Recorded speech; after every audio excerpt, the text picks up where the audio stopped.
বিস্মিত অপু বিশ্বাস। এবারের ঈদের সবচেয়ে আলোচিত সিনেমা সাকিব খান অভিনীত তুফান। রায়হান রাফি পরিচালিত এই সিনেমা ঈদের চতুর্থ সপ্তাহের পরও চলছে দাপটের সঙ্গে, পাশাপাশি মুক্তি পেয়েছে আন্তর্জাতিকভাবেও। সিনেমা দেখার পর কেউ কেউ প্রশংসা করেছেন সাকিব খানের অভিনয় ও নয়া লুকে। তবে ভিন্ন পথে হাঁটলেন একসময়ের জনপ্রিয় নায়ক ও চলচ্চিত্র শিল্পী সমিতির সাবেক সভাপতি ইলিয়াস কাঞ্চন। সম্প্রতি তার ভেরিফাইড ফেসবুক পেজে তুফান সিনেমা নিয়ে করা একটি প্রতিবেদন শেয়ার করা হয়েছে।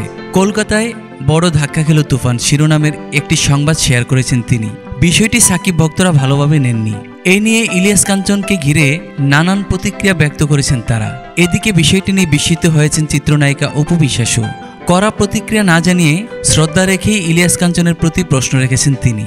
অপু বিশ্বাস ওই সংবাদের মন্তব্যের ঘরে লিখেছেন, আসসালামু আলাইকুম। আপনি একজন গুণী এবং অভিভাবক ইন্ডাস্ট্রির জন্য। আপনার এই সংবাদটি শেয়ার দেয়া দেখে ভাবলাম, আসলে কি এটা আপনি? যদিও অপুর প্রশ্নে কোনো জবাব দিতে দেখা যায়নি ইলিয়াস কাঞ্চনকে। তবে সিনেমা প্রেমীদের একাংশ মনে করছেন, ইলিয়াস কাঞ্চন নিজ থেকে সাকিবের সিনেমা নিয়ে কোনো নেতিবাচক প্রচারণা চালাননি। তার এই পেজ যারা নিয়ন্ত্রণ করছেন তারাই একটি নির্দিষ্ট সংবাদের মাধ্যমে সকল খবর সেখানে শেয়ার করেছেন।